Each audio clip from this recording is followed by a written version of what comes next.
This day in sports history.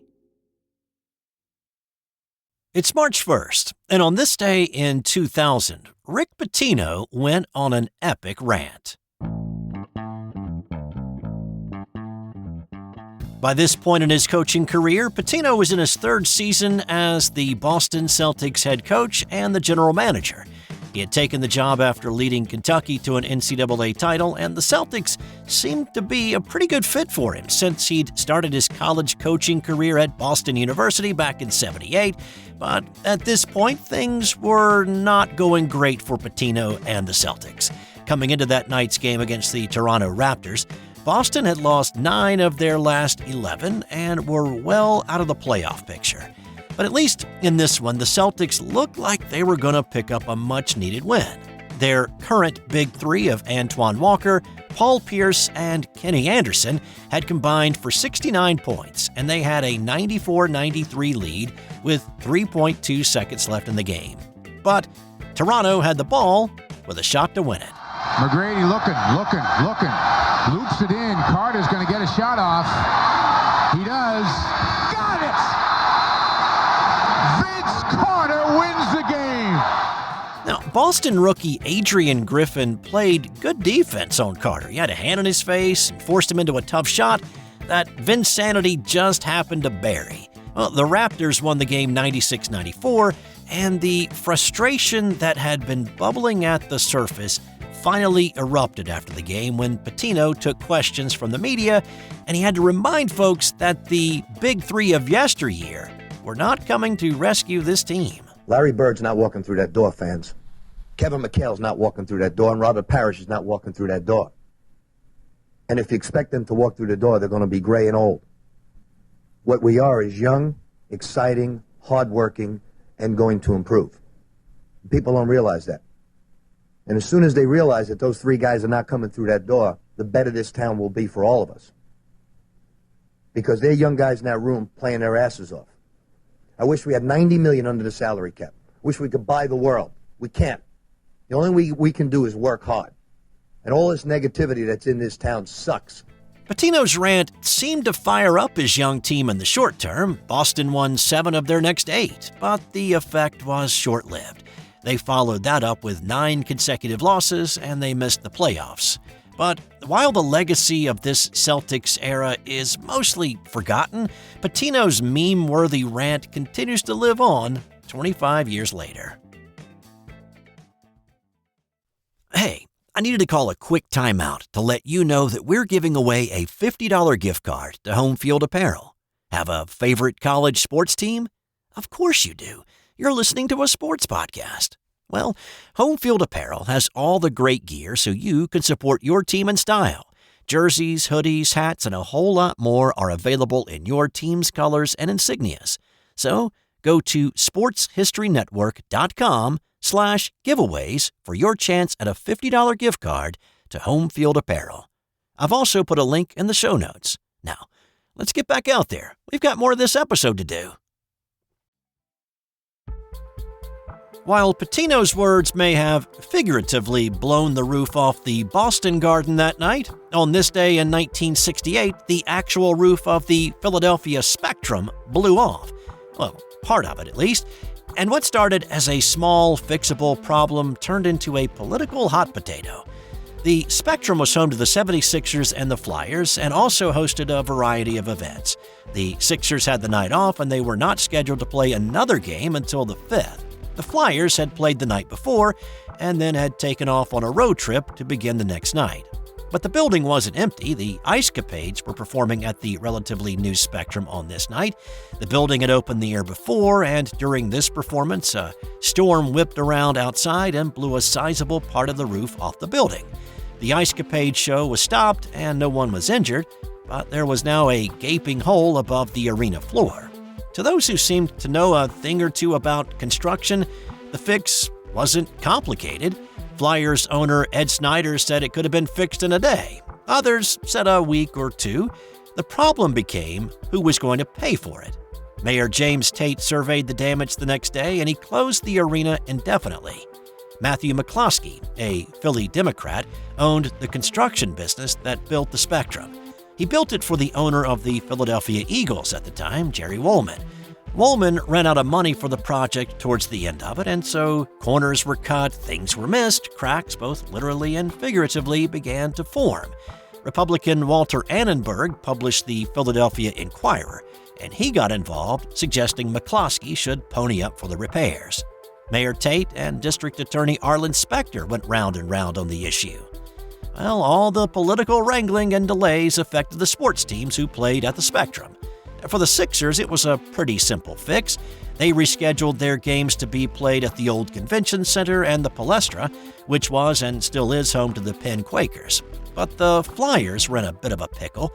There were no other arenas in the Philly metro area that had an ice rink or the ability to put one in temporarily and also be able to handle fans. So they moved their next game to Madison Square Garden and then kept moving north, going to Toronto for a few games before deciding to play the remainder of the regular season in Quebec at the site of their minor league team. The politics got sorted out eventually, and the Flyers were able to return to the Spectrum for the Stanley Cup playoffs that season. On this day in 1971, Spencer Haywood won his legal battle with the NBA. Haywood had always seemed to be a quick developer. As a 19-year-old, he became the youngest to play for the U.S. Olympic team, and he led the team in scoring on the way to the gold medal. After spending a year in junior college and a year at the University of Detroit, where he led the team in scoring with 32 a game and led the nation in rebounding at 22 a game, he was ready to play professional basketball. But the NBA had a rule that stated a player had to be 4 years removed from high school. Haywood was just 2 years removed. The ABA had the same rule, but Haywood was given a hardship exemption by league officials so he could play, and he was selected by the Denver Rockets. Haywood was unstoppable in his rookie season, leading the ABA in scoring and rebounding, and winning both the ABA Rookie of the Year and MVP award for his efforts. But Haywood wanted to play in the NBA, and the Seattle Supersonics signed him. Well, the thing is, he was still only 3 years removed from high school, and therefore, by the NBA rules at the time, was still not eligible to play, no matter that he'd dominated in college, on the international level at the Olympics, and the pro level in the ABA. So the NBA filed an injunction prohibiting him from playing with the Sonics. Sonics owner Sam Schulman filed a lawsuit against the league on Haywood's behalf, and the case made it all the way to the U.S. Supreme Court. On this day in 1971, SCOTUS found in favor of Haywood in a 7-2 decision, ruling the injunction violated antitrust laws and thus opened the doors for other talented high school players along with collegiate underclassmen to make the jump to play professional basketball. Moses Malone and Darryl Dawkins were guys who were able to take advantage of what became known as the Spencer Haywood rule and make that jump to the pros without any legal woes. Of course, so many others have been able to follow that path thanks to what Spencer Haywood fought for and won on this day in 1971. This episode is brought to you by the Sterling Soap Company. I'm a big fan of shave soap. I've been using different brands for years, and I recently gave Sterling's shave soaps a try, and I've been very happy with the results. Sterling's shave soaps give you a great lather and a frictionless feel that allows the razor to glide right over the skin for a super close shave. No skin irritation and a clean, refreshing feel with no soapy residue after. I can tell you without a doubt, it's simply the best shave I've ever had. And my wife has noticed too. And here's the thing. With the ability to purchase 1-ounce sample pucks, you can try out different scents to find the right one for you. Give Sterling Soap a try today. Visit sterlingsoap.com. That's STIRLING soap.com. On this day in 1998, Tiger Woods lost in a playoff. It was the first and only time he ever lost one. This was the Nissan Open at the Valencia Country Club.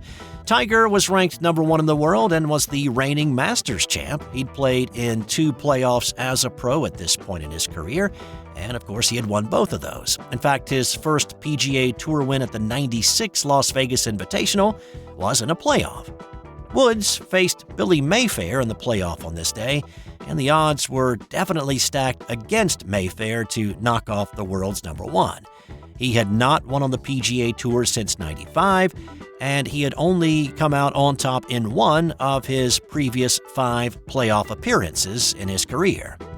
Mayfair had to birdie the final hole to even force the playoff. The first playoff hole was a 566-yard par 5 that definitely favored the longer-hitting Woods off the tee, and yet it was Mayfair who rolled in the birdie putt to win it. Tiger learned from this experience because, well, he never lost another one. He's 3-0 in majors that went to a playoff. He's 10-0 on the European Tour in playoffs, and he's 8-1 on the PGA Tour, with the only blemish on this day in 1998. On this day in 1969, Mickey Mantle retired from baseball. Mantle decided to hang up the glove and the spikes after 18 years in the majors with the New York Yankees. He was the 4th in line in the Yankees' Mount Rushmore of the time, with Babe Ruth, Lou Gehrig, and Joe DiMaggio. The 37-year-old Mantle was coming off his worst year as a Yankee, hitting just .237. His 18 homers that year were part of a steady decline from the 54 that he'd hit back in 1961 when he and teammate Roger Maris were chasing the Babe's home run record. Upon his retirement, he lamented the fact that the '68 season had dropped his career batting average under .300, and he didn't have it in him to try to get back to that plateau. Mickey had been one of the great sluggers in the game, obviously, and he was a 3-time MVP in his career, winning it back-to-back in 1956 and '57, and then again in '62, despite missing 41 games that year. When he retired, he was 3rd on the all-time home run leaders list, behind Ruth and Willie Mays at that point. He's currently 18th on that list. And Mantle played the majority of his career in pain. He had torn up his right knee in the 1951 World Series, with speculation that it had been a torn ACL that was never properly treated. He did have surgery on that knee in '53 that removed some of that torn cartilage, but it left him without much stability in that knee, and it was painful. He suffered a shoulder injury in the 1957 World Series that also caused him pain the rest of his career. After baseball, it was a bit up and down for Mantle. He was one of the most popular ball players during his time with the Yankees, but the pressure to keep up a facade for the fans led him to him drinking more and more, and he was admitted to the Betty Ford Clinic, but dealt with the effects of alcoholism for the remainder of his life, eventually dying of liver cancer in 1995 at the age of 63. And on this day in 2003, Mount St. Mary's legend Jim Phelan retired after 49 years as head coach of the Mountaineers. Wearing his signature bow tie, Mount St. Mary's beat Central Connecticut State 60-56 in Phelan's 1,354th game. Coaches around the country paid tribute to Phelan on this day by also wearing bow ties during their games. And time now for today's That's Got Nothing to Do with Sports fun fact. Betty White's first job in show business was to simply say one word in a radio show. It was the old showbiz catch-22. She did not have a union card to work and could not earn one unless she was working. So the radio show producer let her say the sponsor's name, Parquet, at the start of the show. That allowed her to get her union card and eventually move on to television.